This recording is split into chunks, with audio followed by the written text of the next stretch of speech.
Hey guys, welcome back to my YouTube channel. I'm going to show you how to create a gold confetti in a sort of a 3D form using Adobe After Effects. To get this gold confetti effect, all you have to do is create a new composition and then create a new solid layer.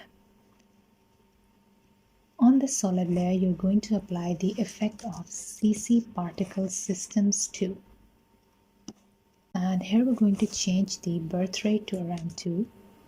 And in the producer option, you're going to increase the radius X and Y to around 150 so that it fills up your entire composition. Then in the physics option, change the animation to twirly, reduce the velocity by half to around 0.5, and in the particle option, change the particle type to a tri-polygon. So as you can see, you already have the confetti effect. Just change the birth size to around 0.2 and the death size to around 0.3. And we're going to change the opacity to 100. So this is what your confetti effect so far looks like. All you have to do is change it into a pre-composition. And after you've done that, I'm going to import a reflection map. I will leave the download link of the reflection map that I've generated myself in the description box. All you're going to do is place the texture map below your CC particle world effect where you have generated the confetti. And in the track matte option, change it to alpha matte CC particles. The next thing we're going to do is apply the CC globalize effect on your texture composition. And here change the blob layer to your CC particle layer and change the property to alpha. Change the softness to around 10 and the cutaway to 5. Now in the light option, you're going to change the light height to around 71. Now on this exact texture layer, you're going to apply the CC glass effect. And here again in the surface option, you're going to change it to your CC particle option and change the height as well as the displacement to around 5. And again in the light option, you're going to change the light height to around 71. So far the confetti, it looks silver, but we want a gold effect, and for that you're going to go towards the layer option and create a new adjustment layer. On this layer, you're going to apply the effect of curves. So drag it and drop it onto your adjustment layer. Here in the master RGB value, you're going to change it just a little. And then we're going to toggle with the red, green as well as the blue value in order to make it look gold. So around here would be the red, and then the green option. Let's change it just a little. And then the blue option. So now as you can see, you have a gold confetti effect. Now I'm going to reapply the curves on this exact adjustment layer, and just the master value, we're going to increase it just a little. So now you have an even more lighter gold effect. You can toggle with these values as you like. The next thing we're going to do is apply another adjustment layer, and on this layer we're going to apply the effect of glow. So we're going to change the glow value to around 75 and the radius to around 75 as well. And the last thing I'm going to do is apply a sharpen effect and increase the value by 5. If you want a more glowing effect, all you have to do is apply the glow effect once more and change both the values to around 50. That way you will have a more glowing effect, as you can see right here. So you can change the values as you wish. I will leave the practice project file in the description box. Today I'm going to show you how to create this neon background template that you can use as a background and as an overlay as well. I will leave the practice file in the description box as well as the exact footage, this neon footage that I have generated, and you can do so yourself as well in just a few simple steps. We'll start off by creating a new composition. And the first thing I'm going to do is turn on the proportional grid. So on this composition, you're going to select the pen tool and we're going to draw a simple rectangle. You can turn off the fill for the rectangle since we don't need it, and only keep the stroke on. So after you've done that, what we're going to do is generate a new solid layer. And on this layer, you're going to apply the saber effect. In the black solid layer that you've just generated, you're going to click on the mask option and create a new mask. Then in the shape layer, in the contents under shape 1, path 1, you're going to Ctrl+C, which is basically copy the path of your shape, and in the black solid layer on which you have applied the saber effect, under the mask path, you're just going to Ctrl+V, which is basically paste it. Now in the customize core option of the saber effect, you're going to turn the core type into a layer mask. Now as you can see, the neon saber effect, it has been applied to your rectangle that you generated. You can turn off the shape layer, and then I'm going to turn off the proportional grid as well. Now in order for us to give it some movement, the first thing I'm going to do is change the glow intensity to around 30 and change the core size to around 5. The next thing you're going to do is in the mask evolution option at the 0-second mark, you're going to turn the stopwatch on, and at the 5-second mark, I'm going to make the mask evolution 1, which basically means it will complete one complete rotation. And then the next thing you're going to do is turn the end size off to 0 and increase the end roundness to around 0.8 and the start roundness to around 0.8 as well. Now when you play this is the effect that you have generated. See how simple it is to create this exact neon effect. What you can do in order to customize it, that you can change the glow color to whatever color you want. And you can also change the glow intensity, the glow spread, see which values work for you. I will leave the practice project file in the description box so you can change these values. So today I'm going to show you how to create this cool snowflake effect during winters, and you can create a background out of it exactly like this. So we will begin by creating a new project file, and we're going to start by creating a new composition. Next, what you're going to do is import a snowflake PNG file, which basically means that the snowflake must have a transparent background. So you're going to select an image with a transparent background. After you've imported your image, you're going to place it in your composition, and we're going to turn this off. The next thing is to create a new solid layer. And on this solid layer, you're going to generate the effect in simulation and CC particle world. Here, the first thing we're going to do is move this layer backward, just like this, and then expand it on the other side of the timeline.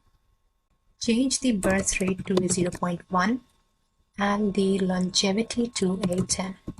The next thing you're going to do is, in the producer option, you're going to change the position Y so that it appears above your composition. So you will have an effect where snowflakes are falling down on your composition. Now, in the particle option, you're going to change the particle type to a textured quad polygon and change the texture to your snowflake. Here we're going to change the birth size and the death size to a 3 and the maximum opacity to 100.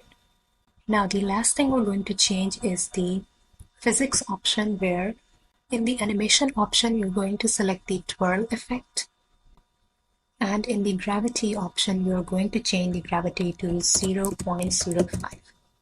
And as you can see, you have generated a cool effect where you have snowflakes falling down from above. So you can mess with a few of these effects just a little. For example, if you want more quantity of snowflakes, you can change the birth rate to 0.3. That way you will have more snowflakes falling down, as you can see right here. So since I want a more neon effect, I'm going to change it to a 0.5. And now, as you can see, you have a more pronounced neon snowflake effect. So you can change a few other settings as well, depending upon the look that you want for your snowflake loop. For now, this is what it looks like. I'm going to teach you how to create a particle burst effect in Adobe After Effects. So let's get started. The first thing that you're going to do is create a new composition, and you can make it 4K or 1080 pixels depending upon whatever dimensions that you want. So after creating the composition in effects and presets, you are going to search for CC particle world. Now we're going to use this on a solid layer, and in order for us to do that, we're going to layer new and create a new solid layer. Now this is where you will apply the CC particle world effect. So what you're going to do next is move the black solid 2 layer on which you have applied the CC particle world effect, and we're going to move it just a little behind the timeline so that the burst effect, it starts to appear sooner, and you're going to extend the layer as long as your timeline goes. Next, what we're going to do is go towards our project file, and this is where you're going to select your shape. So for this particular video, I have selected a heart shape.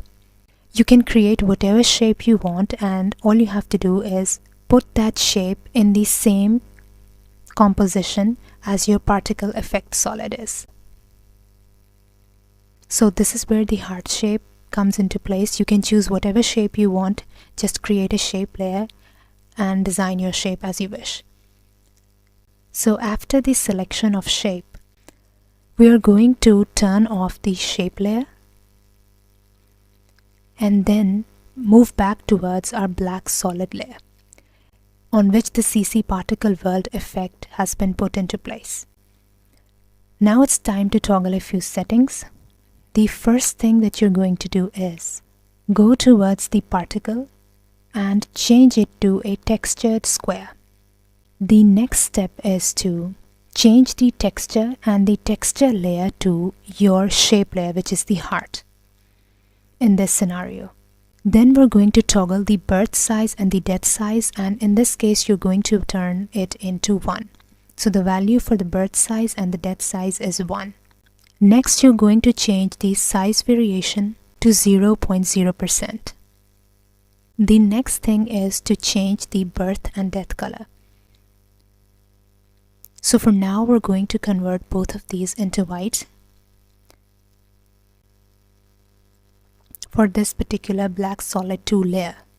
Another thing that we're going to change here is the physics option, where you're going to change the velocity and toggle it to a value of 0.2 and change the gravity to 0. After you've done that, you're going towards the producer option, and here we're going to again toggle a few values. Now here we're going to change the radius X and radius Y values, and you're going to change them however you wish until the particles, they basically fill up your screen. And the longevity to 3. So for now, this is what it looks like in the first layer. I'm going to leave the birth rate value at 1. The next thing that you're going to do is select your black solid 2 layer, and you're going to duplicate it with the Ctrl+D command. Now we're going to change a few values here as well. In the particle option, you're going to change the birth size and the death size to 4. So basically, you're making these particles in the second layer bigger.